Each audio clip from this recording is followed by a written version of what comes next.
नमस्कार दोस्तों, मैं राज पांडे। आप देख रहे हैं आरसीएन टुडे। आइए जान लेते हैं अभी की बड़ी खबर, मुख्य समाचार के बारे में। अभी के लेटेस्ट अपडेट के बारे में बात करेंगे, पूरी खबर विस्तार से देंगे। सच को सच कहेंगे, झूठ को झूठ कहेंगे, न पक्ष न विपक्ष, ओनली निष्पक्ष। जो भी खबरें मैं आपको देता हूँ पूर्णतः सही होती हैं, आपके सोच में फ़र्क होता है। अगर वर्तमान सरकार सरकारी नौकरियों के बारे में बोलेगी, आने वाली वैकेंसियों के बारे में बोलेगी, आपको सरकारी नौकरी देने की बात कहेगी, रोजगार की बात कहेगी, तो मैं वर्तमान सरकार की बड़ाई करूंगा। लेकिन जब तक नहीं बोलेगी तब तक मैं बड़ाई नहीं करूंगा। और जितने भी अंधभक्त इस वीडियो को देख रहे हैं, मैं उन सभी से निवेदन करना चाहता हूं, अगर आपको वीडियो पसंद नहीं आता तो मत देखिए। आएगा योगी ही, आएगा अखिलेश ही, आएगा मोदी ही, ये सब नारा इस चैनल पर नहीं चलेगा। ईमानदारी से वर्तमान सरकार आपके बारे में बोले, सरकारी नौकरी के बारे में बोले, वर्तमान में कितनी भर्तियां उन्होंने दी हैं, कितने देने वाले हैं भविष्य में, इसके बारे में बोले। अगर उनकी सरकार आ जाती है तो क्या करेंगे, इसके बारे में बोले। इसके बारे में भी बोलें कि सरकार बनने के बाद हम संविदा नहीं करेंगे, लिखित में दें तो विश्वास किया जा सकता है। नहीं तो पिछला घोषणा पत्र उठाकर इनका देख लीजिए, कितने वादे पूरे हुए हैं। और जहां तक रही भ्रष्टाचार की, तो किस सरकार में भ्रष्टाचार नहीं हुआ है। वर्तमान सरकार और पिछली साल का रिकॉर्ड देख लीजिए। करप्शन के बारे में, मुकदमे के बारे में, रेप इत्यादि जो मामले सामने आए हैं, गुंडागर्दी, छिनैती इत्यादि का रिकॉर्ड उठाकर देख लीजिए। एनसीआरबी का रिपोर्ट आया हुआ, उसमें आप पढ़ सकते हैं। मुझे बताने की आवश्यकता नहीं है, बस इस चैनल पर अंधभक्ति मत करना, चाहे जो अखिलेश के हों या बीजेपी के हों, किसी के भी हों, किसी भी पार्टी से ताल्लुकात रखते हो, अंधभक्ति मत करना। ईमानदारी से खबर को सुनना, सच को सच कहूँगा, झूठ को झूठ कहूँगा। इस चैनल के माध्यम से उत्तर प्रदेश, बिहार, राजस्थान, नई दिल्ली की बड़ी खबरों के बारे में जानकारी दी जाती है। प्रतिदिन जो भी खबर होती है सबसे पहले आप तक पहुँचाने का प्रयास किया जाता है। सबसे पहले मैं बात करूँगा राजस्थान की खबरों के बारे में, लेकिन उससे पहले आप वीडियो को लाइक शेयर कर दीजिए। अगर आप इसी प्रकार की ऑथेंटिक जानकारी चाहते हैं तो चैनल को अभी सब्सक्राइब कर लें, बेल आइकन दबा दें, ऑल पर सेलेक्ट कर दें, जिससे हमारे वीडियो का नोटिफिकेशन आप तक सबसे पहले पहुंच जाए, वीडियो को आप सबसे पहले देख पाएँ। साथ साथ मैं आपको बताना चाहता हूँ, इस चैनल के माध्यम से विभिन्न प्रकार की जानकारी दी जाती है। केवल स्पेशल भर्ती परीक्षा से संबंधित जानकारी नहीं दी जाती है, आम जनता से संबंधित, राजनीतिक मुद्दे से संबंधित, भर्ती परीक्षाओं से संबंधित। इसलिए आपको चैनल का अबाउट सेक्शन पढ़ लेना चाहिए। सबसे पहले मैं बात करूंगा राजस्थान की। राजस्थान की अब तक की सबसे बड़ी खबर है, नकल पर नकेल के कानून की मांग, विधानसभा घेराव की दी चेतावनी। यह कानून बनना चाहिए क्योंकि लगातार राजस्थान में पेपर लीक हो रहे हैं। उत्तर प्रदेश की बात करें तो उत्तर प्रदेश में लगातार पेपर लीक हो रहा है, बड़े पैमाने पर लीक हो रहा है।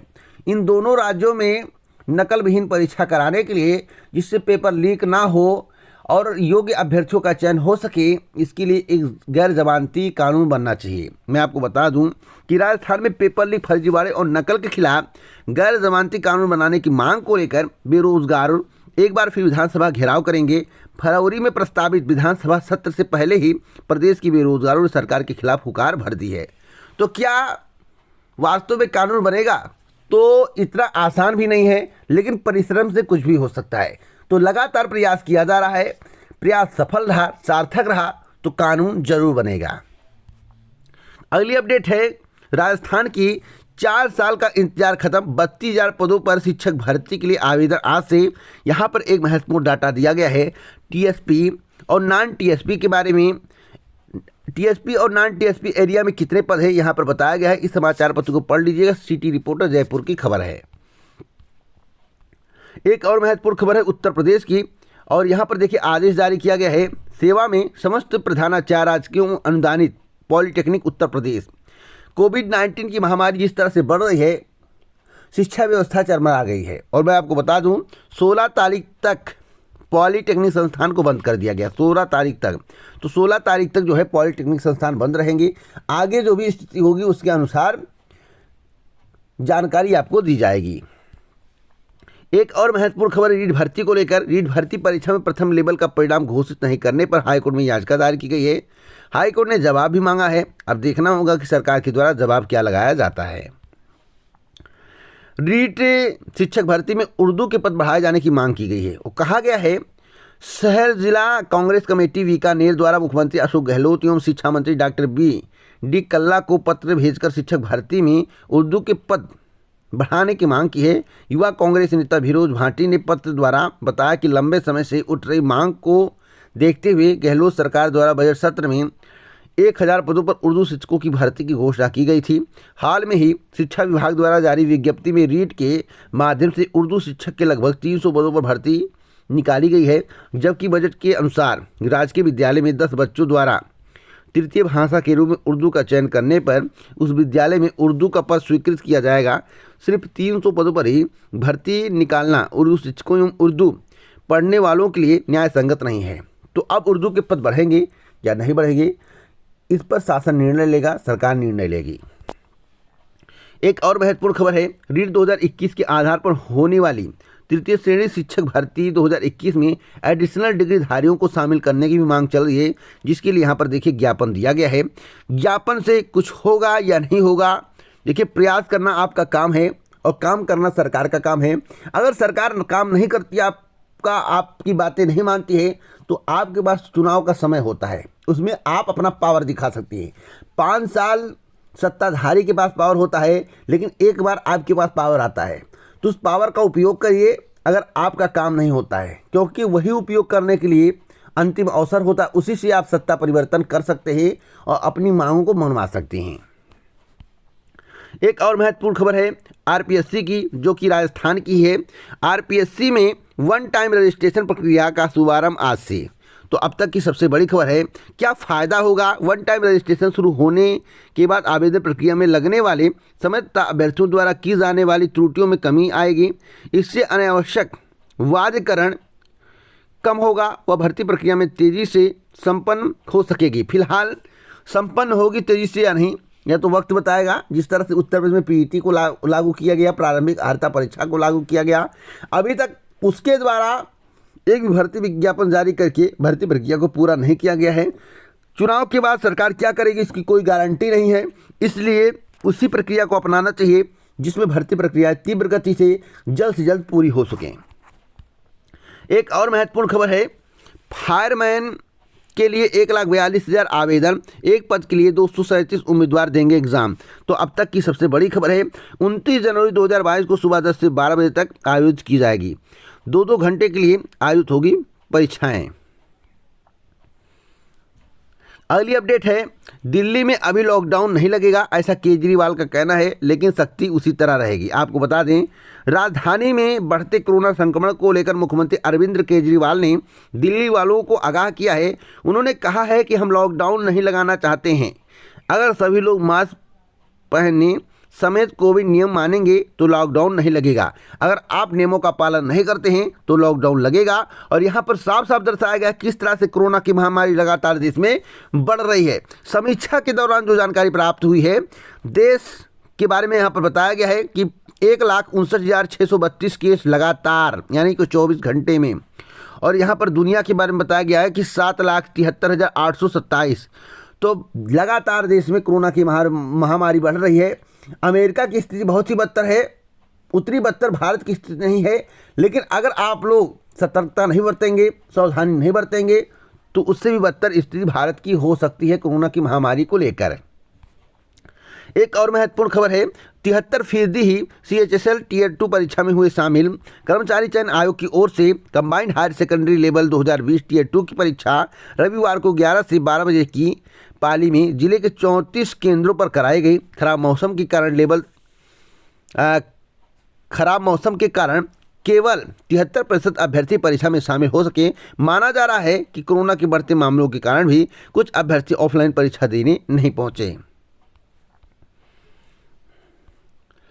एक और महत्वपूर्ण खबर है, उत्तर प्रदेश लोक सेवा आयोग की प्रधानाचार्य ग्रेड 2 परीक्षा में 54.46% हुए शामिल। उत्तर प्रदेश लोक सेवा आयोग की ओर से व्यावसायिक शिक्षा और कौशल विभाग में प्रधानाचार्य ग्रेड 2, उप प्रधानाचार्य, सहायक निरीक्षक स्क्रीनिंग परीक्षा 2019 रविवार को 9:30 बजे से 11:30 बजे की पाली में प्रयागराज और लखनऊ के 12 केंद्रों पर कराई गई। सचिव जगदीश के अनुसार परीक्षा सकुशल और शांतिपूर्वक संपन्न हो गई। परीक्षा के लिए पंजीकृत 5,846 अभ्यर्थियों में से 3,184 यानी कि 54.46% उपस्थिति रही। इस परीक्षा में भी कम उपस्थिति का कारण खराब मौसम और कोरोना महामारी बताई जा रही है। एक और महत्वपूर्ण खबर है शिक्षा सेवा चयन आयोग को लेकर। जैसा कि आपको मालूम होगा कि शिक्षा सेवा चयन आयोग सरकार की प्राथमिकता थी और सरकार इसके बारे में कब से सोच रही है, लेकिन अभी तक कंप्लीट नहीं कर पाई। और आपको मालूम होगा सरकार ने जो जो वादा किया एक भी कंप्लीट नहीं हुआ। कैसे, मैं आपको एग्जाम्पल दैट के रूप में बताना चाहता हूँ, एग्जाम्पल के रूप में बताना चाहता हूँ। सरकार ने कहा कि 6 महीने में भर्ती प्रक्रिया को पूरा कर दिया जाए, 6 महीने से ज़्यादा समय न लगे। क्या हुआ? सरकार ने कहा था पुरानी भर्तियों को 90 दिन में कंप्लीट कर दिया जाए। क्या हुआ? सरकार ने कहा था कि शिक्षा सेवा चयन आयोग का गठन जल्द से जल्द हो जाएगा। क्या हुआ? सरकार ने कहा था कि सबसे पहले लंबित भर्ती परीक्षा परिणाम को कंप्लीट किया जाएगा। क्या हुआ? सरकार ने कहा था कि नई भर्तियों का विज्ञापन जारी करके जल्द से जल्द भर्ती प्रक्रिया को पूरा कर दिया जाएगा। क्या हुआ? सरकार ने कहा था कि पेपर लीक नहीं होगा, शुचितापूर्ण परीक्षा कराई जाएगी, निष्पक्ष परीक्षा कराई जाएगी, भर्ती परीक्षा पारदर्शी होगी। 69,000 शिक्षक भर्ती, 68,500 शिक्षक भर्ती, यूपीएसआई भर्ती और जूनियर शिक्षक भर्ती, टीईटी पीईटी भर्ती, बीडीओ भर्ती 2018 इत्यादि में भ्रष्टाचार के आरोप लगे। कितनी भर्तियों की जांच हुई आप बता दीजिए वीडियो को छोड़कर। तो जिस तरह से भ्रष्टाचार हुआ, पेपर लीक हुआ और इत्यादि वादे सरकार के द्वारा किए गए थे, कितना पूरा हुआ आप लोग जान सकते हैं, मुझे बताने की आवश्यकता नहीं है। उसी तरह एक वादा और नहीं पूरा हुआ जो शिक्षा सेवा चयन आयोग के गठन की बात थी। सरकार ने कहा था कि इसका गठन जल्द हो जाएगा, इसी से भर्तियां आएंगी, और यह गठन कब से हो रहा है आपको भली भांति मालूम होगा, आज तक कंप्लीट नहीं हुआ। तो वर्तमान सरकार ने शिलान्यास किए, दूसरे के प्रोजेक्ट को अपना बनाकर उस पर काम किए, वह भी प्रोजेक्ट नहीं पूरा हुआ। जो शिलान्यास किए उसकी तो बातें छोड़ दीजिए। तो फिलहाल कितना प्रोजेक्ट खुद सरकार के द्वारा तैयार किया गया, सरकार के द्वारा बनवाया गया, जिसका शिलान्यास खुद किए हों, लोकार्पण खुद किए हों, उसको कंप्लीट कर दिए हो एकदम पूर्णता, जिसमें कोई काम ना बचा हो। एक प्रोजेक्ट का नाम बता दीजिए, मैं मान लूंगा। अगली अपडेट है उत्तर प्रदेश लोक सेवा आयोग की। उत्तर प्रदेश लोक सेवा आयोग में पारदर्शी, निष्पक्ष एवं त्वरित कार्य प्रणाली पर जोर दिया जा रहा है। इसका सार्थक परिणाम भी दिखने लगा है। वर्षों से लंबित भर्तियां निस्तारित हो रही हैं, वहीं नई भर्तियों का परिणाम 3 से 4 महीने में आने लगा है। लेकिन प्रतियोगी इससे संतुष्ट नहीं है, इतने कामों से संतुष्ट नहीं हैं। वे आयोग में पुरानी व्यवस्था चाहते हैं। पीसीएस परीक्षा से हटाए गए विषयों को शामिल कराने, स्केलिंग मॉडरेशन की स्थिति स्पष्ट करने, कापियों के मूल्यांकन संबंधी विषय विशेषज्ञों से कराने की मांग उठाई है।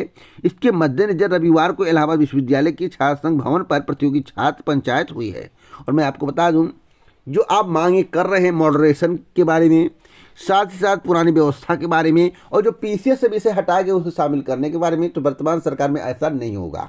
आप इतना नोट कर लेना, मैं आज ही आपको बता दे रहा हूँ।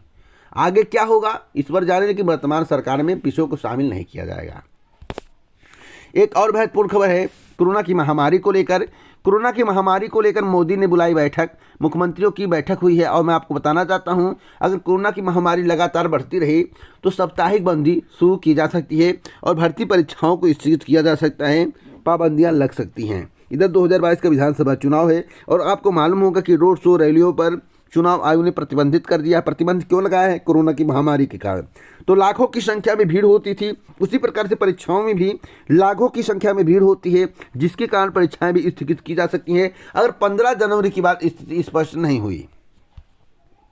अगली अपडेट है 12 जनवरी से शुरू होगी नीट पीजी की काउंसलिंग। अब तक की सबसे बड़ी खबर है, केंद्रीय स्वास्थ्य मंत्री मनसुख मांडविया ने रविवार को कहा कि नीट पीजी काउंसलिंग 12 जनवरी से शुरू होगा। सुप्रीम कोर्ट ने 7 जनवरी को अपने अंतरिम आदेश में 2021-22 के लिए नीट पीजी दाखिले के लिए मेडिकल काउंसलिंग बहाल करने की अनुमति दे दी थी।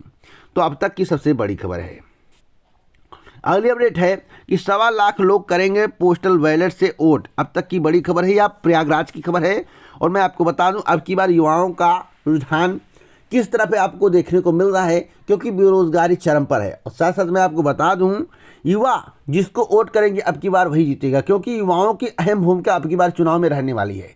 तो फिलहाल युवा किसके समर्थन में है, कमेंट बॉक्स में जरूर बताएं। अगर आप युवा हैं, आपकी एज 18 से लेकर 39 के बीच में आती है, आप भर्ती परीक्षाओं से संबंध रखते हैं, बेरोजगार है या रोजगार से संबंध रखते हैं, रोजगार पाना चाहते हैं, सरकारी नौकरी पाना चाहते हैं, तो आप किसका समर्थन कर रहे हैं, आप लोग कमेंट बॉक्स में जरूर बताइएगा।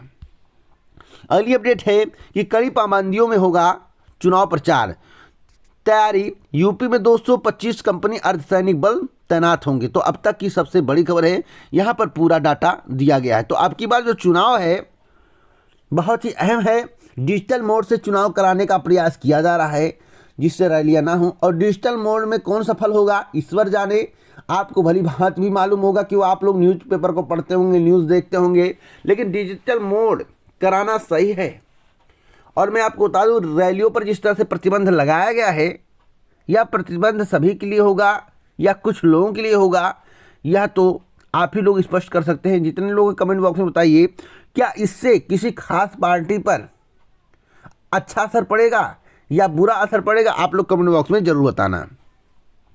एक और महत्वपूर्ण खबर है, दरोगा भर्ती 2016 के चयनित अभ्यर्थियों को लेकर। दरोगा भर्ती 2016 के चयनित अभ्यर्थियों को दिए गए नियुक्ति पत्र जिलों में हुई तैनाती। और मैं आपको बता दूं, शनिवार को ही आदर्श आचार संहिता लगा है और शनिवार को ही नियुक्ति पत्र वितरित कर दिया गया है। तो अगर शनिवार को नियुक्ति पत्र वितरित नहीं किया जाता तो आदर्श आचार संहिता में नियुक्ति पत्र नहीं मिलता। और मेरे तो आपको बताया गया था, जब आदर्श आचार संहिता लग जाएगी किसी को नियुक्ति पत्र नहीं मिलेगा। और नियुक्ति पत्र देने के लिए चुनाव आयोग का परमिशन लेना पड़ेगा, लेकिन चुनाव आयोग परमिशन नहीं देता, बहुत कम ही स्थिति में परमिशन देता है। अगली अपडेट है, पीसीएस मुख्य परीक्षा स्थगित करने की मांग को लेकर आपको बता दें, प्रतियोगी छात्रों की बैठक में कोविड के मद्देनजर उत्तर प्रदेश लोक सेवा आयोग से की गई मांग। तो मैं आपको बताना चाहता हूं कि प्रदेश में कोरोना संक्रमण तेजी से फैल रहा है और 28 जनवरी से पीसीएस 2021 की मुख्य परीक्षा प्रस्तावित है। रविवार को हुई प्रतियोगी छात्रों की वर्चुअल बैठक में यह मुद्दा उठा और प्रतियोगी छात्रों ने मांग की है कि अभ्यर्थियों के स्वास्थ्य को ध्यान में रखते हुए उत्तर प्रदेश लोक सेवा आयोग इस परीक्षा को कुछ दिनों के लिए टाल दे। तो संभावना प्रबल है कि परीक्षा टल जाएगी, लेकिन अभी कुछ कहा नहीं जा सकता, संभावनाएं प्रबल हैं। और यहाँ पर एक और महत्वपूर्ण खबर है, रोजगार के लिए ट्विटर पर 12 से अभियान छेड़ेंगे प्रतियोगी छात्र। तो ट्विटर अभियान शुरू होने जा रहा है, आप लोग तैयार रहिएगा। आपकी जो मांगें होंगी सरकार तक पहुँचाने का प्रयास करिएगा। फिलहाल अब सरकार के हाथ में कुछ नहीं है, अब नई सरकार जो आएगी वही सब कुछ करेगी। और मैं आपको बता दूँ, सब कुछ चुनाव आयोग के अंडर में हो गया है। चुनाव आयोग जो निर्देश देगा वही कार्य होगा, उससे विपरीत एक भी कार्य नहीं होगा। इलाहाबाद विश्वविद्यालय की खबर है, प्रवेश प्रक्रिया स्थगित, सभी कार्यालय बंद। विश्वविद्यालय 13 जनवरी तक लागू की गई वर्क फ्रॉम होम की व्यवस्था, परिसर और पुस्तकालय में छात्रों को प्रवेश नहीं। अगली अपडेट है कि एसी फ्रिज महंगे, 10% तक बढ़े वॉशिंग मशीन के दाम। तो लगातार महंगाई बढ़ती जा रही है। कच्चे माल की बात करें, ढुलाई भाड़े की बात करें या खाद्य पदार्थ की बात करें, वर्तमान सरकार में लगातार महंगाई चरम पर है। कोई भी ऐसा वस्तु बताइए, कोई भी ऐसा खाद्य पदार्थ बताइए जो सस्ता हुआ हो, लगातार महंगा हो रहा है। अगर 100 रुपया महंगा होगा तो 15 रुपये सस्ता होगा, और चुनाव में खासकर सस्ता हो जाता है। तो फिलहाल इस पर लगाम कैसे लगेगी, वर्तमान सरकार को इसके बारे में सोचना चाहिए। एक और महत्वपूर्ण खबर है, वाराणसी में पर्यटन स्थल, संग्रहालय, जिम और स्पा 20 जनवरी तक बंद। तो अब तक की सबसे बड़ी खबर है। एक और महत्वपूर्ण खबर है, देश में हर घंटे मिले 6,651 कोरोना मरीज, नए मामले 1.5 लाख पार। तो लगातार कोरोना की महामारी बढ़ती चली जा रही है, इस पर नियंत्रण कैसे होगा, सरकार को इस विषय में सोचना चाहिए, केंद्र सरकार को सोचना चाहिए। और टीकाकरण जरूरी है, ऐसा सरकार का मानना है। तो टीकाकरण लगातार किया जा रहा है। साथ साथ मैं आपको बता दूं, अब की बार जो कोविड सर्टिफिकेट होगा उस पर मोदी जी का तस्वीर नहीं होगा, उसे हटा दिया गया है। यहाँ पर देखिए एक और महत्वपूर्ण खबर दे दूं आपको, चुनाव आयोग ने उत्तर प्रदेश में 7 चरणों में चुनाव कराने का ऐलान किया है। 10 फरवरी को पहले फेज की वोटिंग होगी, 7 मार्च को आखिरी फेज की वोटिंग होगी। और यहाँ पर देखिए यूपी तक का न्यूज़ है, यूपी तक, आज तक, एबीपी न्यूज़ इत्यादि चैनल हैं। और यहाँ पर देखिए क्या सर्वे में दिखाया जा रहा है, किसकी सरकार बन सकती है। 43% बीजेपी के बारे में बोल रहे हैं, सपा को 52% और बसपा को 3%, कांग्रेस को 2%। यहाँ पर देखिए पूरी जानकारी दी गई, 1,06,000 वोट पड़े हैं। एक और महत्वपूर्ण खबर दे दूँ, यहाँ पर देखिए जी न्यूज़ उत्तर प्रदेश, इस चैनल के बारे में आप जानते होंगे। विधानसभा चुनाव का हुआ शंखनाद, कौन चखेगा जीत का स्वाद। बीजेपी के बारे में 22% लोग बोल रहे हैं, सपा के बारे में 70%, कांग्रेस के बारे में 6%, अन्य दल के बारे में 3%। तो यहाँ पर भी सपा जीतती हुई नजर आ रही है, 8,160 वोट पड़े हैं। और एक महत्वपूर्ण खबर मैं आपको और दे दूं जो आपके लिए अति महत्वपूर्ण है, यूपी टेट को लेकर। देखिए यूपी टेट परीक्षा स्थगित करने को लेकर एक महत्वपूर्ण खबर कल मेरे द्वारा आपको दी गई थी कि परीक्षा स्थगित कर दी गई है, लेकिन आपको आधिकारिक नोटिस का इंतजार करना। और मैं खुद नहीं बताया हूँ, परीक्षा स्थगित की जा सकती है, इसके संबंध में पंजाब केसरी की ट्विटर हैंडल पर पोस्ट की गई है और उस पोस्ट को मैं आपको दिखाना चाहता हूँ, आप जाकर खुद चेक कर सकते हैं।